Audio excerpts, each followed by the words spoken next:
Ada Okafor had never been so desperate in her entire 26 years of life.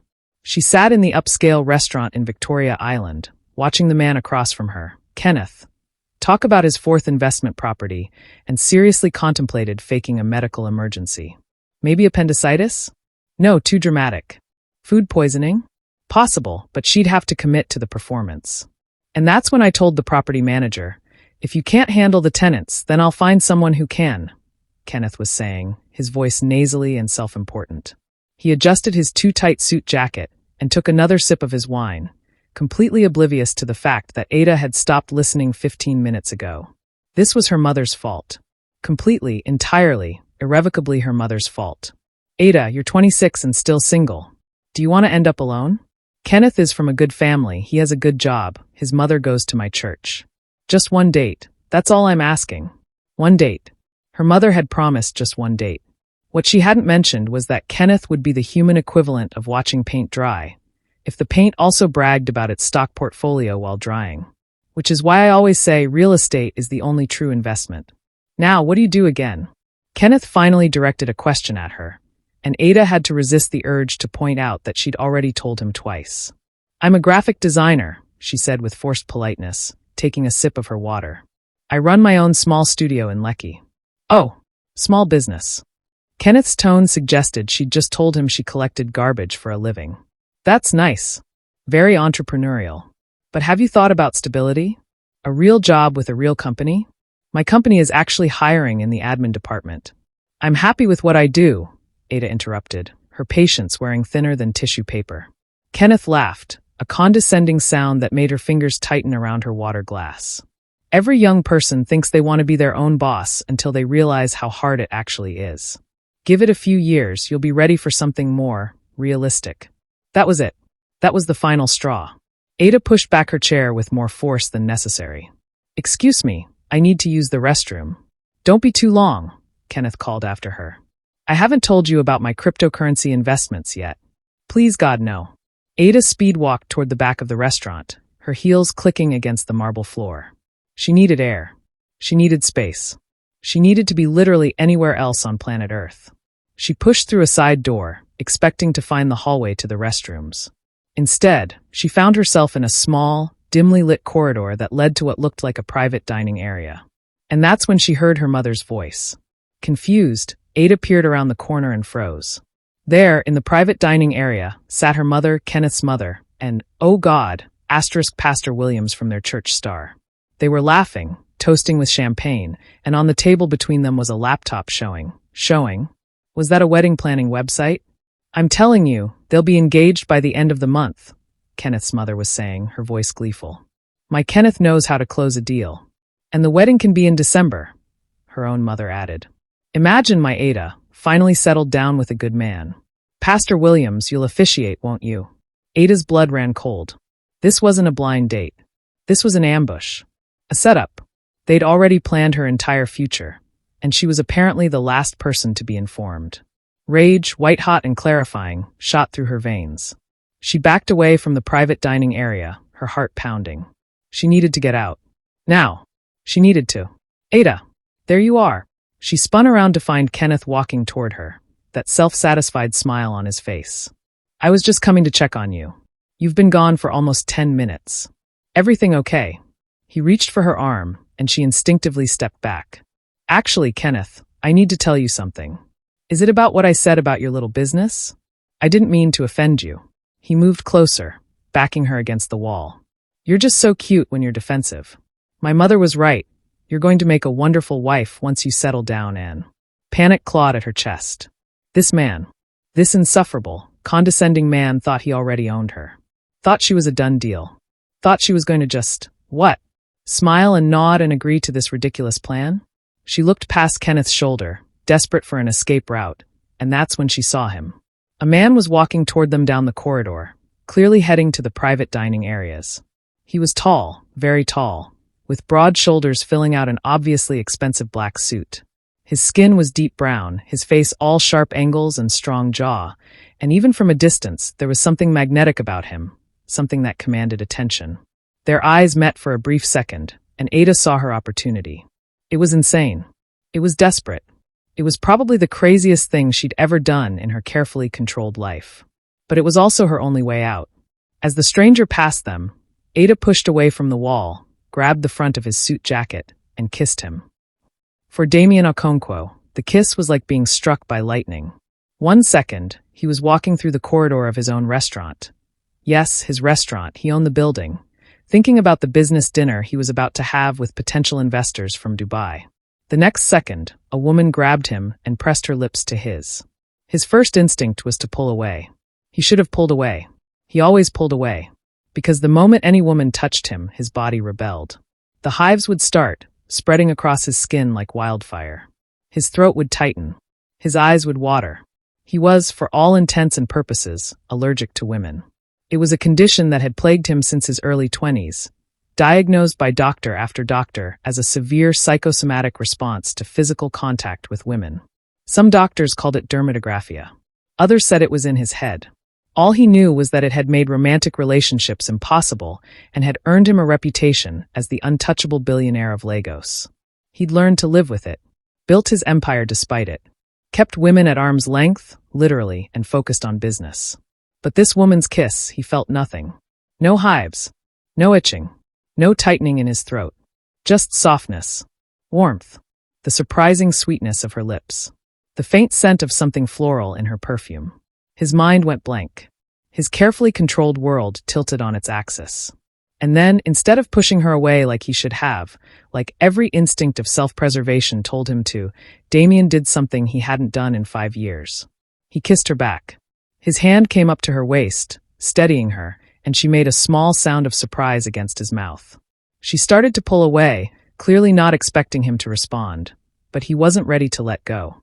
Not yet. Not when this was the first kiss that hadn't made his body rebel in half a decade. He deepened the kiss, just for a moment, just enough to memorize the feel of her, and he felt her melt against him, her fingers tightening in his jacket. Ada, what the hell are you doing? The angry voice shattered the moment. The woman, Ada, pulled back abruptly, her eyes wide with shock. They were beautiful eyes, he noticed. Dark brown, expressive, currently filled with a mixture of panic and disbelief.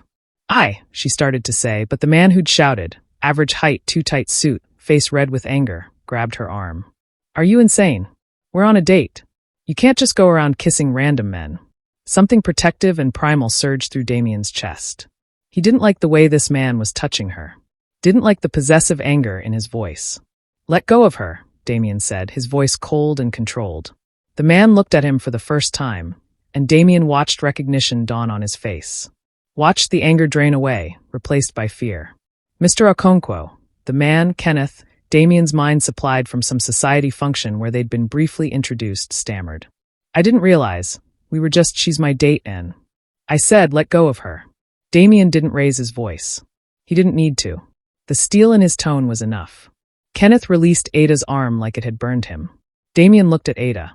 She was staring at him with an expression he couldn't quite read. Surprise, gratitude, and something else. Something that made his pulse quicken. Are you all right? He asked her, his voice softer. She nodded, still looking dazed. Yes. Thank you. I'm sorry, I shouldn't have. That was completely inappropriate, and I. Don't apologize, he said, and meant it. Because that kiss had just changed his life, and she didn't even know it yet. Kenneth cleared his throat, clearly trying to salvage the situation. Mr. Okonkwo, this is just a misunderstanding. Ada and I are on a date, arranged by our mothers, and she's just being difficult. You know how women can be. Damian's jaw tightened. He really didn't like this man. He looked at Ada again. Is that true? Are you here with him willingly? Damian saw something flash in her eyes, desperation, frustration, maybe even a plea for help. She started, and he could see her struggling with whether to be polite or honest. He made a decision. Actually, Kenneth, I'm afraid there's been a mistake, Damian said smoothly, turning to the other man. Ada is here with me tonight. The date with you was just a cover. Both Ada and Kenneth stared at him in shock. What? Kenneth sputtered. That's impossible. Her mother arranged. A useful cover story, Damian continued, his hand moving to the small of Ada's back, and God, he could touch her. He could actually touch her without any reaction. We apologize for the deception, but it was necessary. I'm sure you understand the need for discretion in my position. He could feel Ada trembling slightly under his touch, but she didn't contradict him. Smart woman. Kenneth's face was cycling through several shades of red. Her mother will hear about this. My mother will. Will be compensated for any inconvenience, Damian said coolly. My assistant will contact them tomorrow. Now, if you'll excuse us, we have reservations. He guided Ada past Kenneth, who was too shocked and intimidated to protest further. They walked back through the corridor in silence, his hand still on her back, and he could feel the rapid beating of her heart through the thin fabric of her dress. When they were out of Kenneth's line of sight, she stopped and turned to face him. Why did you do that? She asked, her voice barely above a whisper.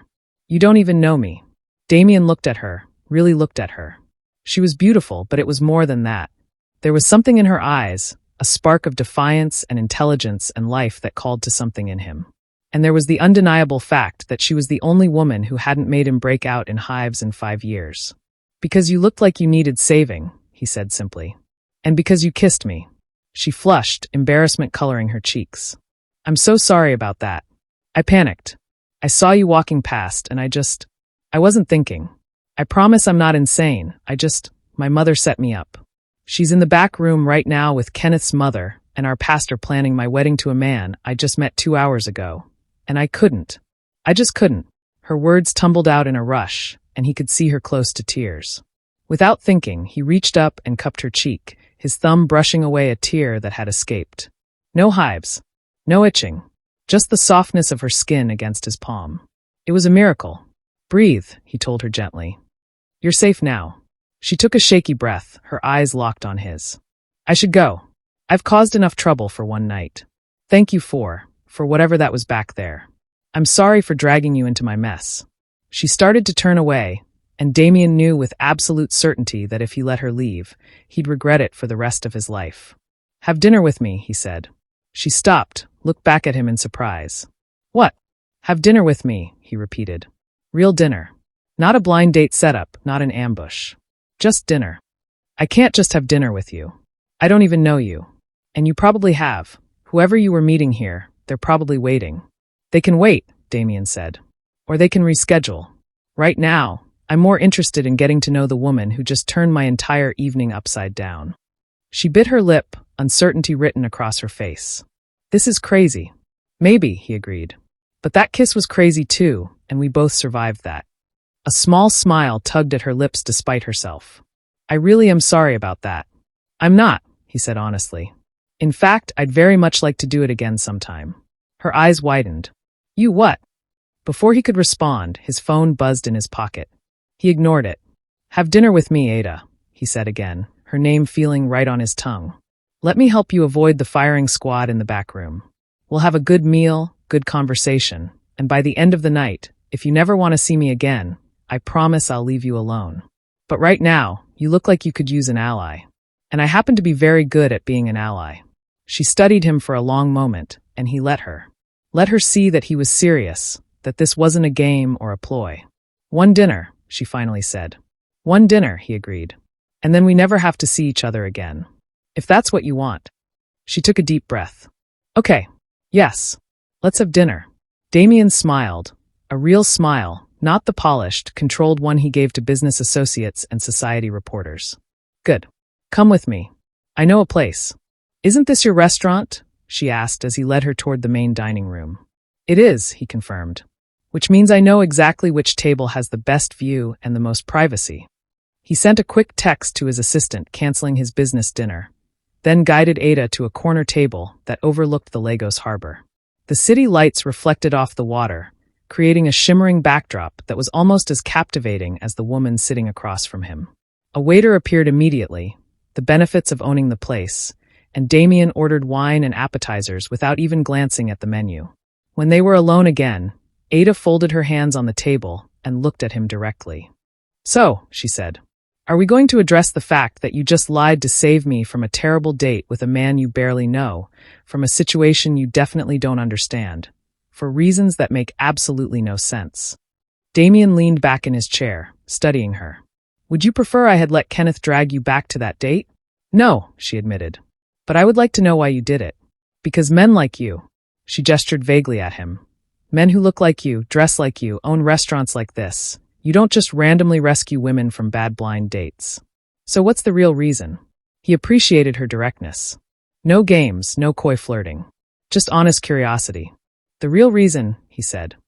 You kissed me, and I didn't break out in hives. She blinked. I what? I have a condition, Damian said, deciding to be equally direct. Psychosomatic, the doctors say. Whenever a woman touches me, any woman, anywhere, my body rebels. Hives, swelling, difficulty breathing. It's been that way for 5 years. Ada's mouth opened slightly in shock. That's real? I thought allergies to people were just urban legend? Science fiction. He smiled wryly. So did I until it happened to me. But you. He leaned forward, his eyes intent on hers. You touched me. Kissed me. And nothing happened. Do you understand how impossible that is? How much that changes everything. She was staring at him like he'd just told her he was an alien. I don't. How is that even possible? I have no idea, he said honestly. But I intend to find out. The waiter returned with their wine, and the interruption gave Ada time to process. When they were alone again, she took a long sip of her drink. This is the weirdest night of my life, she said finally. Mine too, Damian agreed. And I once had to negotiate a business deal while my competitor's pet python tried to strangle me. That surprised a laugh out of her, and the sound did something to his chest, made something warm unfurl there. Tell me about yourself, he said. The real you. Not the version your mother is trying to marry off to Kenneth. She rolled her eyes at Kenneth's name. What do you want to know? Everything, he said simply. Start with why you were really at that dinner tonight. And she did. Over appetizers and entrees, wine and dessert, Ada told him everything. About her overbearing mother who meant well but drove her crazy. About her graphic design business that she'd built from nothing and was desperately proud of. About her friends, her dreams, her frustrations with Nigerian society's expectations for women her age. Everyone acts like being single at 26 is a terminal illness, she said, twirling her wine glass. My mother's friends pray for me at church. Pray for me. Like I'm afflicted. Like choosing to focus on my career instead of hunting for a husband is some kind of tragedy. Is that why you agreed to the blind date? Damian asked. I agreed because my mother guilt me into it, Ada admitted. She means well. She wants me to be happy. She just has a very specific definition of what happiness looks like, and it involves a husband, 3 children, and a house in Lekki Phase 1. And what does your definition of happiness look like? She was quiet for a moment, considering. I don't know, she said finally. But I know it doesn't involve Kenneth. Or anyone like him. I want. She paused, searching for words. I want someone who sees me. Really sees me. Not just the package. Nice girl from good family, good Christian, good potential wife. I want someone who looks at me and sees Ada. Who respects what I do. Who doesn't try to change me or fix me or make me smaller to fit into their life. Is that too much to ask? No, Damian said, his voice quiet but intense. It's not too much. It's the bare minimum. Their eyes met across the table, and something passed between them. Something electric and undeniable. Your turn, Ada said, breaking the moment. Tell me about you. The real you. Not the billionaire restaurant owner version. Damian smiled. Who says there's a difference? Everyone has a difference, she countered. The face we show the world and the person we are when no one's watching. So which one are you right now? It was a good question. When was the last time he'd been himself with someone? When was the last time he'd let anyone see past the carefully constructed walls? I'm the middle child of 3, he started. My older brother runs the family's import business. My younger sister is a doctor in London. I was supposed to join the family business too, but He paused, remembering. I wanted to build something of my own. Something that was mine, not just handed down. My father didn't understand. Still doesn't really. But I built this restaurant anyway. And then another. And another.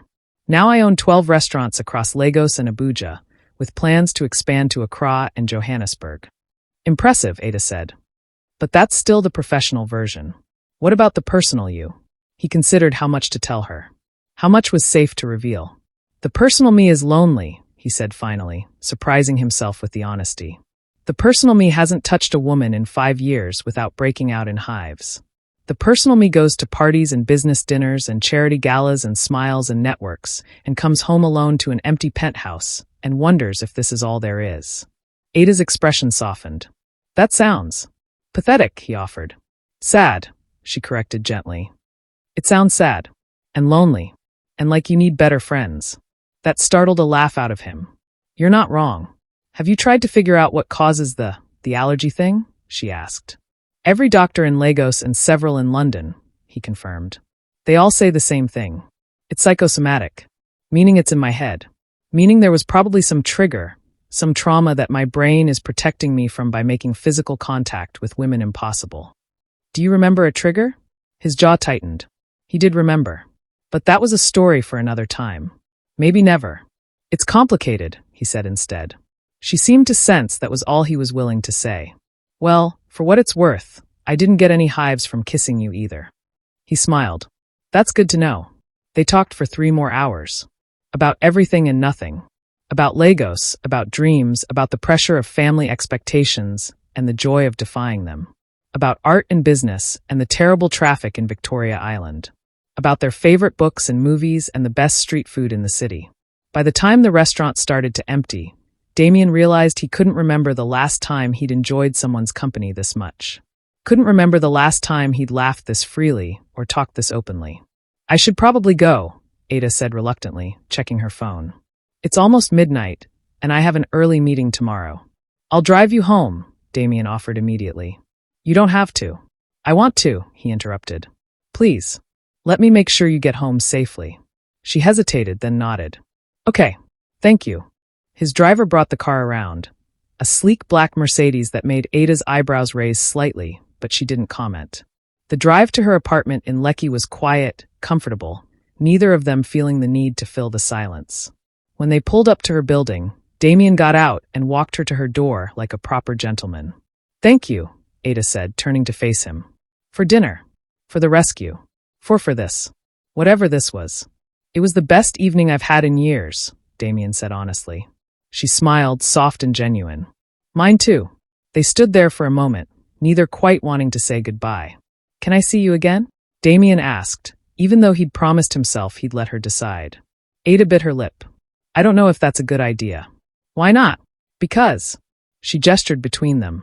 Because this is crazy. We're from completely different worlds.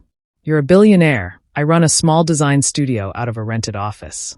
You own restaurants. I can barely afford to eat at them. And there's the allergy thing. What if tonight was a fluke? What if next time you touch me, you end up in the hospital? Then we'll deal with it, Damian said. But Ada, I haven't been able to touch a woman in 5 years. 5 years. And you walked into my life, literally grabbed me and kissed me, and nothing happened. That's not a fluke. That's a miracle. And I'm not willing to let that go without at least trying to understand it. Understand it? She repeated. Or understand me? Both, he admitted. Is that so terrible? She sighed, and he could see her wavering. One more date, she said finally. But a normal one. Not a rescued from a terrible blind date situation. A real date. And if it's weird or awkward or if you break out in hives, we walk away. Deal. Deal, he agreed, relief flooding through him. And Damian? She added, her hand on her door. Thank you. Really. You saved me tonight.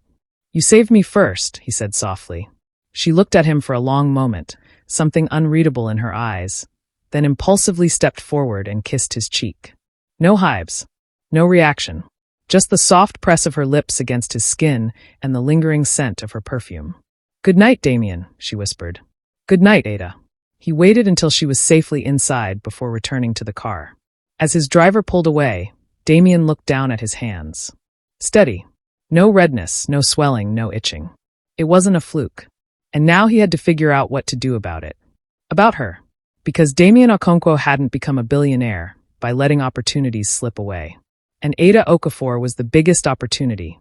No, the biggest gift that had ever walked into his life. He just had to convince her to stay. Damian didn't sleep that night. Instead, he sat in his penthouse office, the Lagos skyline spread out before him, and did what he did best. He planned. On his desk was a notebook. Yes, actual paper, because some thoughts were too important to trust to digital. And he was methodically writing down everything he knew about Ada Okafor. Which, admittedly, wasn't much. But it was a start. Ada Okafor. Age, 26. Occupation, graphic designer, owns her own studio in Lekki. Family, overbearing but well-meaning mother, father, deceased? She mentioned her mother being widowed. Interests, art, design, independence, good street food. Problems, Family pressure to marry, societal expectations, terrible blind dates. Personality: direct, honest, intelligent, fierce when cornered, surprisingly bold. She kissed a complete stranger. Important: she's the only woman I can touch. That last point was the most crucial, the most impossible, the most world-shattering. In 5 years, Damian had tried everything. Exposure therapy, hypnosis, meditation, every medication and treatment the medical community could offer. Nothing had worked. The moment any woman touched him, a handshake, an accidental brush of arms, a well-meaning hug, his body rebelled. It had cost him relationships, potential romances, normal human connection. It had made him isolated, untouchable, earning him nicknames in Lagos society. The Ice King, the untouchable billionaire, the man who couldn't love. And then Ada had grabbed him and kissed him, and nothing had happened. Which meant one of two things. Either his condition had spontaneously cured itself after 5 years, unlikely, or there was something specific about Ada that his body didn't react to. Either way, he wasn't letting her go. But he also couldn't just tell her that. Couldn't just say, "You're the only woman I can touch, so therefore you have to be with me." That was insane. That was possessive and controlling, and would send any rational woman running for the hills. No, he had to be smarter than that. He had to make her want to stay. Damian picked up his phone and called his assistant, Marcus, despite the late hour. Marcus answered on the second ring, because that's what Damian paid him for. "Sir, I need you to find out everything you can about someone," Damian said. Ada Okafor, mid-20s, runs a graphic design studio in Lekki. "I want to know where she works, who her clients are, what her business needs, what problems she's facing. Everything." There was a pause. "Sir, it's 2 a.m. "I'm aware. Should I ask why you need this information?" "No." Another pause. "Understood. I'll have a full report by noon." "Make it 10, Damian said and hung up. He leaned back in his chair, his mind already working through possibilities. He needed to see her again. Soon. But not too soon. He couldn't seem desperate, even though there was a part of him that was desperate, that wanted to drive back to her apartment right now and... No. Control. Strategy. That's how you won. And make no mistake, Damian was playing to win. His phone buzzed. A text from his younger sister, Zainab. "Heard you canceled the Dubai investor dinner. Everything okay?" He typed back, "Everything's fine. Just had something more important come up. More important than a 100 billion investment opportunity? This I have to hear. I met someone." There was a long pause. "Then what?" "You heard me. Damian Okonkwo, the man who hasn't been on a date in 5 years because he's allergic to women, met someone? Who is she? How did you meet? Can you touch her? Oh my God, can you touch her?" Damian smiled despite himself. Zainab was the only family member he'd ever been completely honest with about his condition. Their older brother thought it was psychosomatic nonsense he should just get over. Their mother thought it was because he hadn't found the right woman yet and kept trying to set him up with nice girls from church.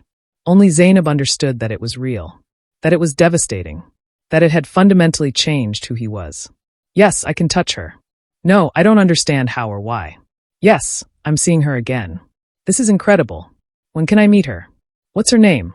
Tell me everything. Her name is Ada. And you can't meet her yet because I've only known her for approximately 6 hours, and I don't want to scare her off by introducing her to my overly enthusiastic baby sister. I'm a doctor, not a baby. And overly enthusiastic is called being happy for you. Do you know how long I've been waiting for you to find someone? Do you know how many times I've cried thinking you'd be alone forever because of this stupid condition?" Damian felt something tighten in his chest.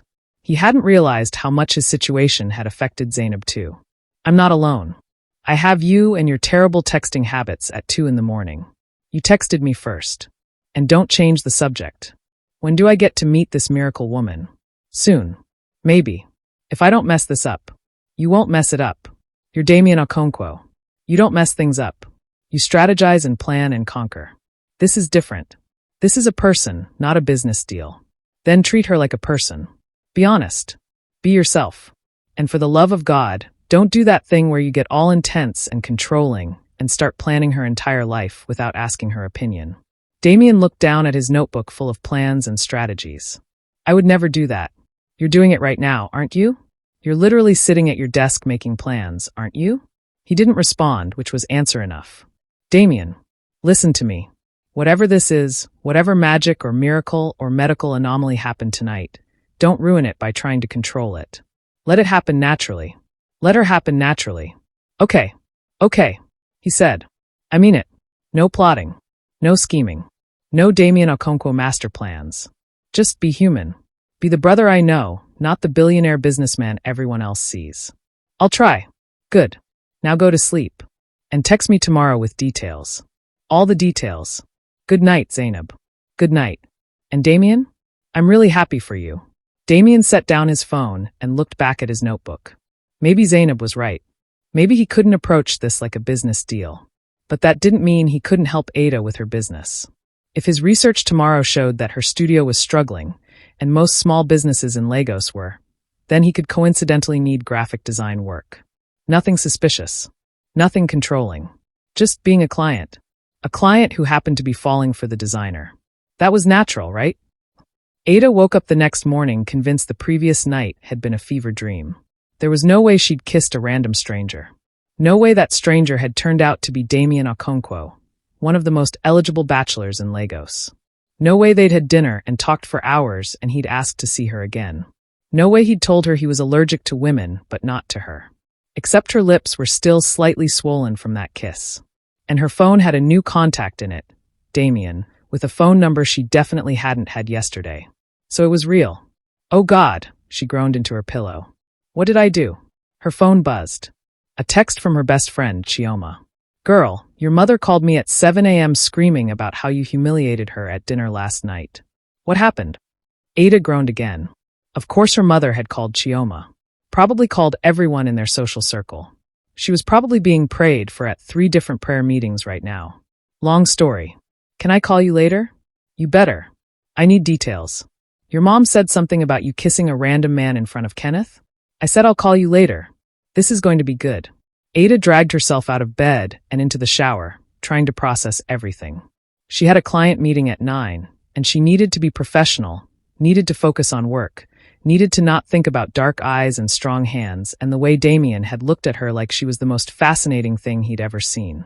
By the time she got to her small studio office in Lekki, a 2-room space she shared with her assistant, Jennifer, she'd almost convinced herself to forget the whole thing. To not text Damian back. To chalk it up to a wild, impulsive night and move on with her sensible life. Morning, boss, Jennifer greeted her, looking up from her computer. You look terrible. Rough night. You have no idea, Ada muttered, dropping her bag on her desk. Want to talk about it? Not even a little bit. Okay. Well, in that case, we have a problem. Ada's head snapped up. What kind of problem? Jennifer made a face. The Lawson account. They're pulling out.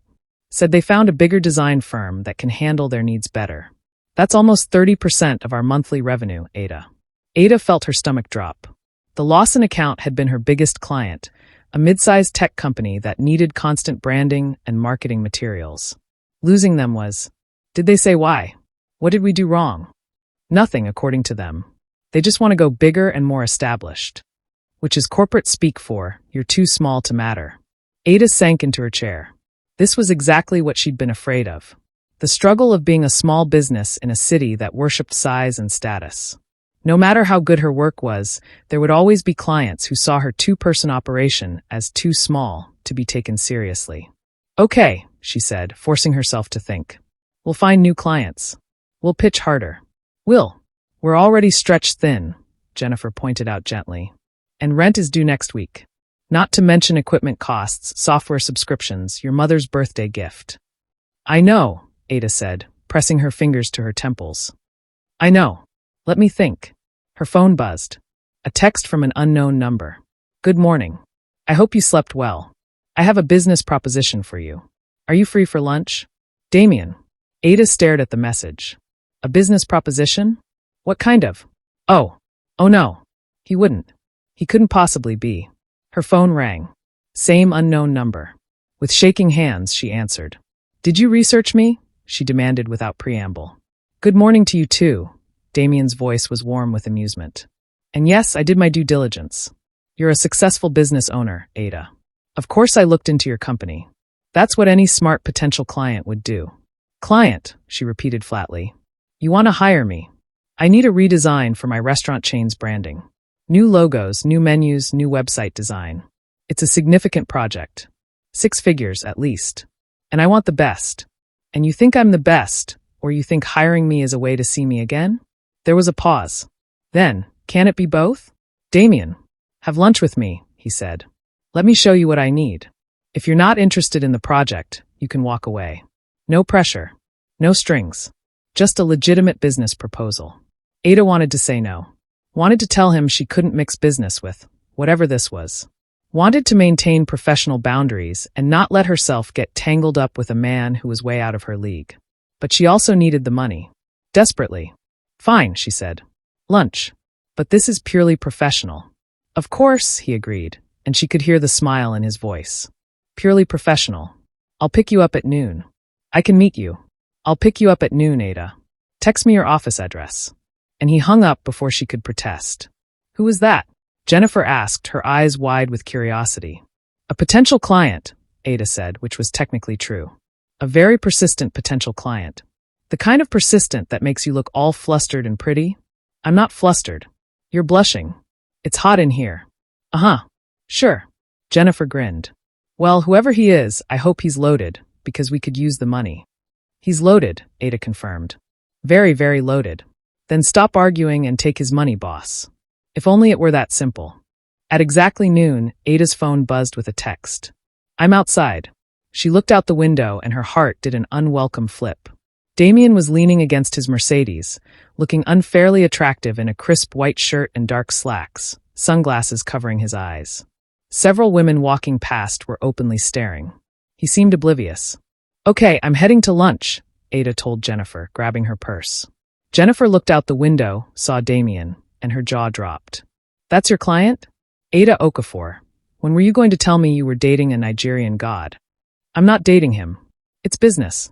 That man did not dress like that for business. Ada fled before Jennifer could say anything else.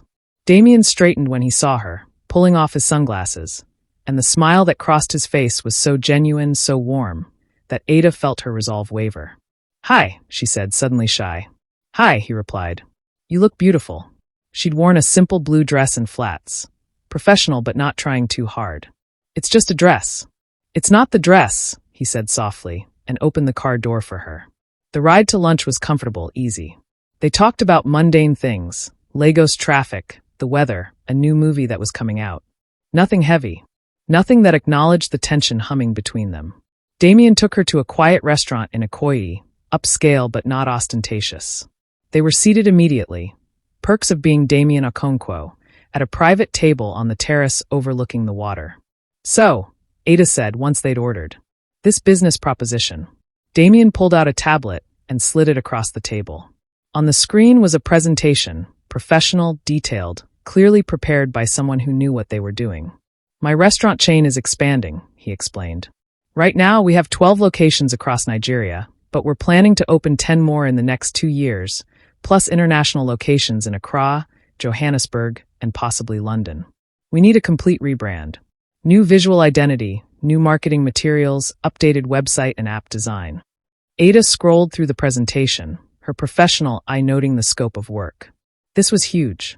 This was potentially career-changing. Why me? She asked. You could hire any big agency in Lagos. Probably have them competing for the contract. Because I looked at your portfolio, Damian said simply. Your work is clean, modern, sophisticated. You understand branding on an emotional level, not just an aesthetic one. And because, he paused, because I trust you. You don't know me well enough to trust me. Then let me get to know you better. There it was. The personal bleeding into the professional. Damian, she started. Look, I'm not going to lie to you, Ada. Yes, I want to work with you because your work is excellent. But also yes, I want to work with you because it means I get to see you. Regularly. Without it being weird or pushy. Is that terrible? It's honest, she admitted. I promised myself I'd be honest with you, he said. About everything. So here's the truth. I need this rebrand. My business needs it. And I genuinely believe you're the right person for the job. But I also... He reached across the table, his hand hovering near hers, not quite touching. I also can't stop thinking about you. About last night. About the fact that you're the only woman I've been able to touch in 5 years. About what that might mean. Ada's breath caught. And what do you think it means? I don't know, he admitted. But I want to find out. Don't you? She looked down at his hand, still hovering near hers. Slowly, testing, she slid her hand closer until their fingers touched. Nothing happened. No reaction from Damian. Just the warm press of his skin against hers and the sudden electricity that shot through her at the contact. It's real, she whispered. This is real. Yes, he said, his voice rough. It's real. They sat like that for a moment, fingers barely touching, both marveling at the impossibility of it. Then Ada pulled her hand back, needing space to think. If I take this job, she said carefully, we need rules. Okay, we keep it professional during work hours. No, whatever this is, she gestured between them, getting in the way of the project. Agreed. And if at any point it becomes too complicated, either of us can walk away from the personal aspect. The business relationship continues, but the other stuff stops. Agreed, he said again. Anything else? Yes. I want creative control. If you hire me, you trust my vision. You don't micromanage or override my decisions just because you're the client and you're used to being in charge. A smile tugged at his lips. Noted. Though I should warn you, I'm very opinionated about my businesses. Then this will be good practice for you in letting go of control. He laughed, a genuine sound that transformed his face. You're not going to make this easy for me, are you? Why should I? You're not making it easy for me either. Fair point. He leaned back in his chair, studying her. So, do we have a deal? Ada thought about her struggling business. About the Lawson account pulling out. About rent and bills and the constant stress of making ends meet. But she also thought about Damian's eyes on her. About the way he'd defended her from Kenneth. About the impossible fact that he could touch her when he couldn't touch anyone else. This was risky. This was potentially disastrous. This was mixing business with pleasure in a way that could explode spectacularly. But it was also an opportunity, professionally and personally. We have a deal, she said, extending her hand across the table. But I want it in writing. A proper contract. My lawyers will have it to you by tomorrow, he promised, shaking her hand. His grip was firm, warm, and lasted a fraction longer than necessary. Good. Then I guess we're working together. I guess we are. His thumb brushed across her knuckles before he released her hand. And Ada? Thank you. For trusting me. Don't make me regret it, she said lightly, but her heart was pounding. I'll do my best. Their food arrived, and the conversation shifted to lighter topics. But Ada couldn't shake the feeling that she'd just made a decision that would change everything. For better or worse, she was now tied to Damian Okonkwo. And God help her, part of her was excited about it. The contract arrived the next day, exactly as promised. Ada read through it carefully. She wasn't naive enough to sign anything without understanding every clause, and was surprised by how fair it was. The payment terms were generous, the timeline was reasonable, and there was even a clause that protected her creative rights. Damian wasn't trying to take advantage of her. That should have been reassuring. Instead, it made her more nervous, because it meant he was serious. About the work. About her. She signed the contract and sent it back, then spent the rest of the week preparing. She researched Damian's restaurant chain, analyzed competitors, put together mood boards and preliminary concepts. Jennifer was thrilled about the new client and the influx of cash it would bring. Ada's mother, on the other hand, was still not speaking to her after the Kenneth incident. She'll get over it, Chioma assured her over drinks that Friday night. Eventually. Maybe. Your mom can hold a grudge like nobody's business. I know, Ada groaned. She sent me 17 Bible verses about honoring your parents yesterday. 17. Well, you did kiss a random stranger in front of her arranged date for you. He wasn't random, Ada protested. He was. Damian. Chioma raised an eyebrow. Damian. We're on a first-name basis with Lagos's most eligible bachelor now. He's my client. Uh-huh. And does your client usually pick you up from work? Because Jennifer told me he's been by your office every day this week. Ada flushed. That was true.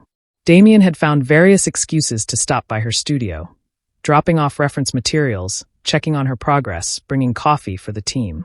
Each visit was brief and professional, but there was always a moment. A look. A touch that lasted just a second too long. He's very involved in his brand, Ada said weakly. Girl, the only thing he's involved in is you. And don't pretend you don't like it. You've been glowing all week. Ada couldn't deny that. Despite her better judgment, despite knowing this was probably a terrible idea, she was happy. Excited to go to work. Excited about the project. Excited to see Damian. It's just a job, she insisted. Keep telling yourself that, Chioma said with a knowing smile. Just promise me one thing? What? Be careful. Men like Damian Okonkwo, they're used to getting what they want. And I don't want to see you get hurt. I can take care of myself. I know you can. I'm just saying, be careful with your heart. Okay. Ada nodded, but as she left the bar that night, she wondered if it was already too late for that warning. The following Monday, Damian invited her to tour all 12 of his restaurants to get a feel for the brand. It'll take all day, he warned when he picked her up. Maybe longer. I hope you wore comfortable shoes. She had, along with jeans and a simple blouse. Professional but practical. Damian, meanwhile, looked like he'd walked out of a magazine in dark jeans and a black shirt, sleeves rolled up to reveal strong forearms. Ada tried not to stare. Failed miserably. Ready? He asked, opening the car door for her. Ready, she confirmed. The first restaurant was in Victoria Island, the flagship location where they'd had dinner that first night. In daylight, without the drama of a blind date, Ada could appreciate the design more. It was elegant but welcoming, modern but warm. The kind of place where you could have a business lunch or a romantic dinner with equal ease. Tell me what you see, Damian said, watching her examine the space. Sophistication, Ada said, walking through the dining room. But also accessibility. You're not trying to intimidate people with your wealth. You're inviting them to share in it. The colors are warm, earth tones, deep reds, gold accents. It feels aspirational but attainable. That's exactly what I was going for, Damian said, sounding pleased. What else? The lighting is excellent. Flattering but not dim. You want people to see each other, to connect. This is a place for conversations, for moments. Not just for food. She turned to find him watching her with an intensity that made her breath catch. You get it, he said softly. Most people see a restaurant. You see the experience. That's what good branding is, Ada said, trying to keep her voice professional despite her racing heart. Understanding not just what you're selling, but why people are buying it. They moved through the restaurant, Damian pointing out details, Ada taking notes and photos. His staff greeted him with genuine warmth, not the fake deference some bosses commanded, but real respect and affection. He knew their names, asked about their families, noticed small things. It made her like him even more. Dangerous territory. The second restaurant was in Lekki, the third in Ikeja. Each had its own personality while maintaining a cohesive brand identity. By the fourth location, Ada's mind was spinning with ideas. You're losing the thread, she said as they sat in an empty dining room in Surulere, spreading her notes and photos across a table. Look, Victoria Island feels exclusive, Lekki feels trendy, Ikeja feels corporate, this place feels neighborhood casual. You're trying to be everything to everyone, and it's diluting your brand. Damian frowned. But different locations serve different demographics. I understand that. But your brand should be strong enough to transcend demographics. Right now, if I saw your logo without context, I wouldn't know what you stand for. What's your core message? What's the feeling you want every customer to have, regardless of which location they visit? He was quiet for a moment, thinking. I want them to feel seen. Valued. Like they matter. Whether they're spending 50 naira or 50,000 naira, I want them to feel like they're getting something special. An experience, not just a meal. Ada felt something warm bloom in her chest. That's what he'd made her feel that first night. Seen. Valued. Special. Then that's your brand, she said. Not luxury, not exclusivity, not trendiness.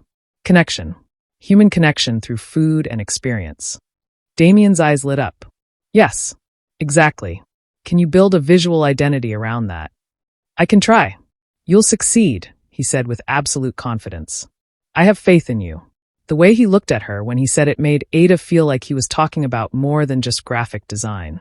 They continued the tour, visiting the remaining restaurants. By the time they finished at the last location in Abuja, yes, Abuja, they'd flown there on Damian's private plane because apparently he just had a private plane. Ada was exhausted but energized. Thank you, Damian said as they flew back to Lagos in the evening. For today. For your insights. You've given me a lot to think about. That's what you're paying me for, Ada said, but she was smiling. Can I buy you dinner? He asked. We haven't eaten all day, and I promise this is personal, not business. No talk about branding or logos. Just dinner between two people who enjoy each other's company. She should say no. She should maintain boundaries. She should. Yes, she heard herself say. I'd like that. His smile was like sunshine. They ended up at a small suya spot in Yaba, sitting on plastic chairs under a canvas tent, eating spicy grilled meat with their fingers while music blared from a nearby speaker. It was about as far from the elegant restaurants they'd toured as you could get. It was perfect. This is my favorite place in Lagos, Damian confessed, licking pepper sauce from his thumb. I know I own fancy restaurants, but this is real. This is Lagos. Mine too, Ada admitted. I come here at least once a week. The suya man knows my order by heart. What's your order? Beef suya, extra pepper with a side of kilishi. And a cold malt. That's my order too, Damian said, delighted. They grinned at each other like idiots. Tell me something true, Ada said impulsively. Something you've never told anyone else. Damian considered this. I'm scared, he said finally. All the time. Scared that everything I've built will collapse. Scared that I'll end up alone. Scared that this condition, this allergy, will never go away and I'll spend my whole life unable to touch another human being without pain. And now I'm scared that you're a fluke. That tomorrow I'll wake up and touching you will hurt just like touching everyone else. The vulnerability in his voice made Ada's chest ache. I'm scared too, she confessed. Scared that my business will fail. Scared that my mother is right and I'm making a mistake choosing career over marriage. Scared that I'm not good enough, that I'm playing at being a professional when I'm really just a girl with a laptop and a dream. And I'm scared of you. Of me. He looked genuinely surprised. Of what you make me feel, she clarified. I barely know you, Damian. But when you look at me, I feel everything. Too much. It's terrifying. He reached across the small table and took her hand. The touch sent electricity through her, same as always. I'm terrified too, he said softly. But I'm more terrified of not seeing where this goes. Ada squeezed his hand, her heart pounding. So what do? We take it one day at a time. We keep working together, keep learning about each other. And we see what happens. That's not much of a plan. I'm learning that some things can't be planned, Damian said with a wry smile. My sister would be proud. They finished their meal, talking about everything and nothing, and when Damian dropped her off at her apartment later, he walked her to her door like before. Thank you for today, Ada said. All of it. Thank you for saying yes. They stood there in the hallway, neither wanting to leave, until Ada made a decision. She stepped closer and kissed him. Not a desperate grab like that first night. Not a strategy or an escape. Just a kiss between two people who wanted to kiss each other. Damian made a sound low in his throat and pulled her closer, one hand in her hair, the other on her waist. The kiss deepened, and Ada felt heat pool in her belly, felt her body respond to his in ways that made her weak. When they finally broke apart, both breathing hard, Damian rested his forehead against hers. I should go, he whispered. You should, she agreed. Neither of them moved. Ada. His voice was strained, full of want and restraint. I know. She pulled back reluctantly. We're taking this slow. One day at a time. Right. Slow. He didn't sound convinced. Good night, Damian. Good night, Ada. She slipped inside her apartment and closed the door, leaning against it, her lips still tingling from his kiss. Through the door, she heard him let out a long breath, then the sound of his footsteps walking away. This was going to be harder than she thought. Over the next 3 weeks, Ada and Damian fell into a rhythm. Days were for work, meetings, revisions, presentations. Ada developed 3 potential directions for the rebrand, each capturing a different aspect of Damian's vision. They debated over colors, fonts, imagery. He challenged her choices, she defended them, and somehow the back and forth felt less like conflict and more like a dance. Jennifer was thriving with the increased workload and bigger budget. This is what we needed, she told Ada. Not just the money, but a project we can really showcase. Our portfolio is going to be insane after this. Ada's mother was still barely speaking to her, though the Bible verses had been replaced with pointed social media posts about obedient daughters. Small progress. And the nights were for them. Damian would take her to hole-in-the-wall restaurants, street food vendors, jazz clubs tucked away in corners of Lagos most wealthy people never saw. He showed her the city through his eyes, not just the glittering wealth of Victoria Island, but the vibrant, chaotic, beautiful reality of everyday Lagos.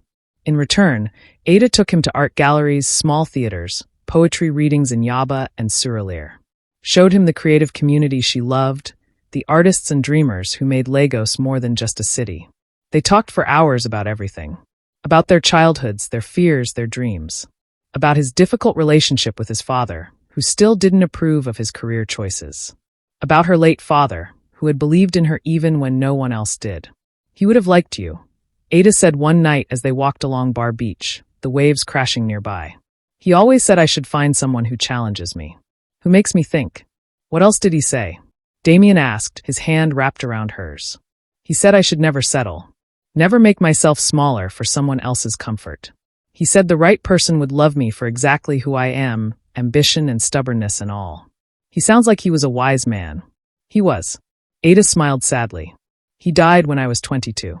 Heart attack. Sudden. One day he was there, planning my future, believing in me, and the next. She trailed off. Damian squeezed her hand. I'm sorry. My mother never recovered. That's why she's so intense about marriage now. She thinks if I have a husband, I'll be protected. Safe. She doesn't understand that safety isn't the same as happiness. Do you think they can coexist? Damian asked. Safety and happiness? I don't know. Do you? He was quiet for a long moment. I used to think my condition was about safety, he said finally. My body protecting me from something, someone. But really, it was just keeping me locked away. Alone. Safe but miserable. And then you came along and... He turned to face her, the Lagos skyline glittering behind him. And now I don't care about safe. I just care about being with you. Ada's breath caught. Damian, I know we're taking it slow. I know we said one day at a time.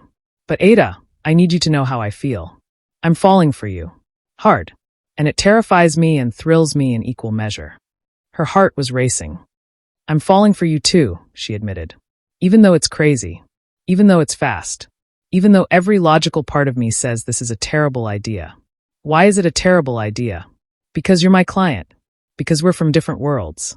Because what if your condition comes back? What if I'm just a temporary fix and someday you'll touch me, Anne? He kissed her, cutting off her spiral of worry. It was different from their previous kisses. More urgent. More desperate. Like he was trying to prove something, to both of them. When he pulled back, his eyes were intense in the moonlight. You're not a temporary fix. You're not a medical anomaly. You're Ada. You're brilliant and fierce and beautiful, and you make me want to be better than I am. Whatever this is, whatever we are, it's real. Say you believe that. I want to, she whispered. But I'm scared. Then be scared with me. But don't run. Please don't run. Ada looked at him. This impossible man who had walked into her life 3 weeks ago and turned everything upside down, and made a decision. I'm not running, she said. I'm here. I'm all in. Whatever this is, wherever it goes, I'm with you. The relief in his eyes was palpable. He pulled her close, wrapping his arms around her, and she buried her face in his chest, listening to his racing heartbeat. They stood like that for a long time, holding each other on the beach, while the city hummed around them. Neither of them noticed the photographer hiding in the shadows, camera clicking away, capturing every moment. The photos hit social media 3 days later. Ada was in her office, reviewing the final brand concepts, when Jennifer burst through the door, phone in hand, face pale. Ada, you need to see this. Now. What? What's wrong? Jennifer thrust her phone forward, and Ada's world tilted. It was them. Her and Damian on Bar Beach. Holding each other. Kissing. Several photos, intimate and undeniable, posted on Lagos's biggest gossip blog. The caption read, Lagos's untouchable billionaire finally caught. Damian Okonkwo, known for his mysterious allergy to women, spotted getting very cozy with mystery woman. Who is she and what's her secret? Hashtag Lagos celebrities, hashtag billionaire romance. The post already had thousands of likes. Hundreds of comments. Who is she? Gold digger alert. He looks actually happy for once. That's real love right there. Ada felt sick. Her phone started ringing. Her mother. She declined. It rang again. Unknown number.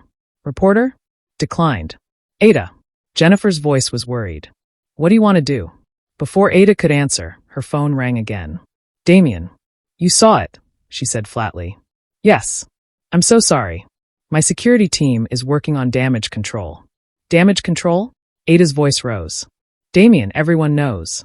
My phone hasn't stopped ringing. How long before someone figures out who I am? My PR team can handle this. I don't want your PR team. I don't want to be a story. I'm not a fairy tale, Damian.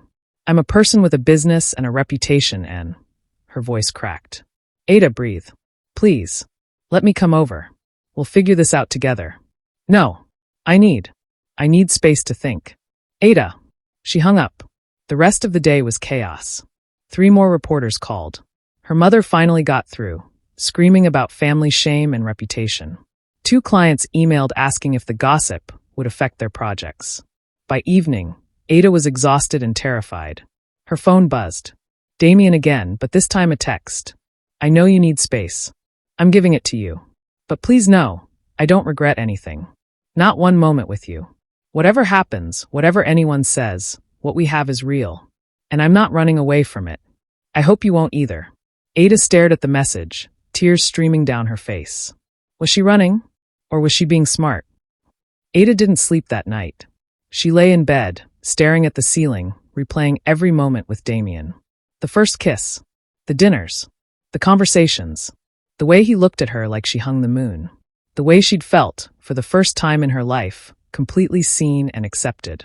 Her phone buzzed at 2 a.m. Chioma. Girl, I just saw the photos. That's Damian Okonkwo?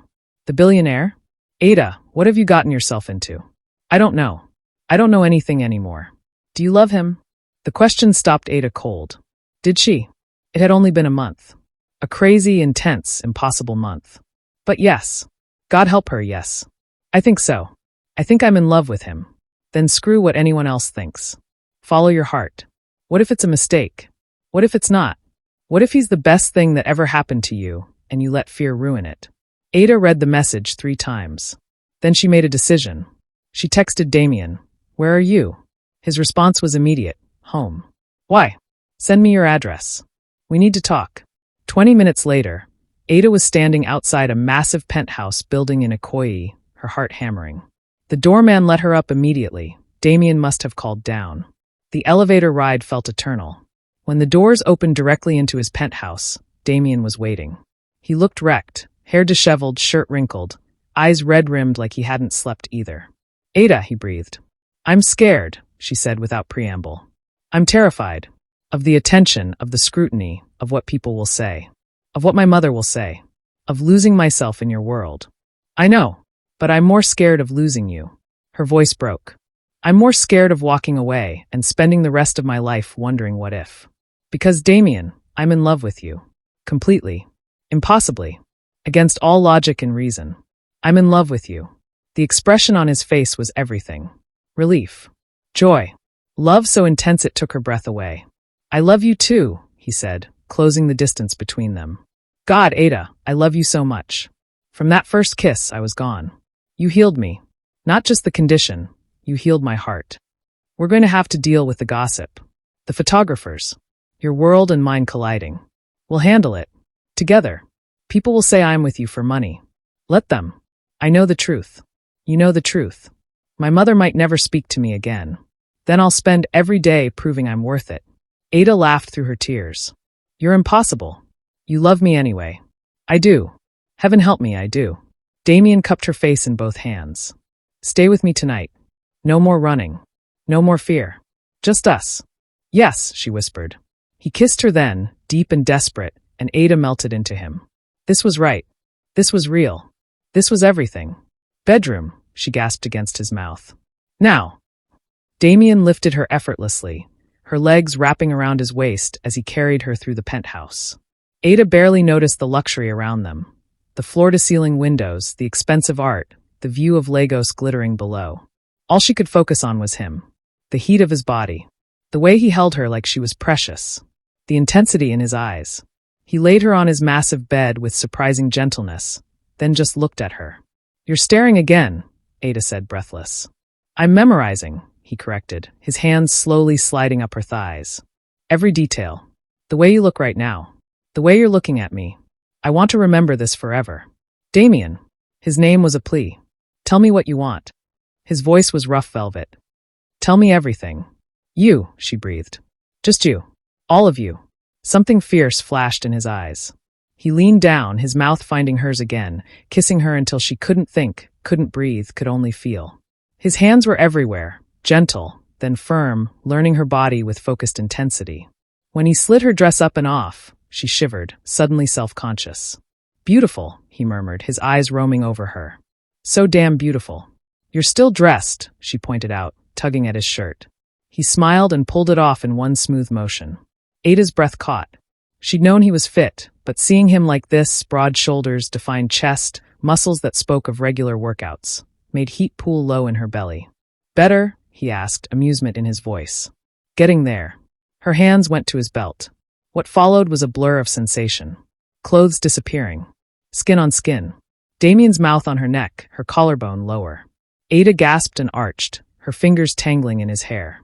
"Here," he murmured against her skin. "Yes," she moaned. "And here." His hand slid lower. "God, yes."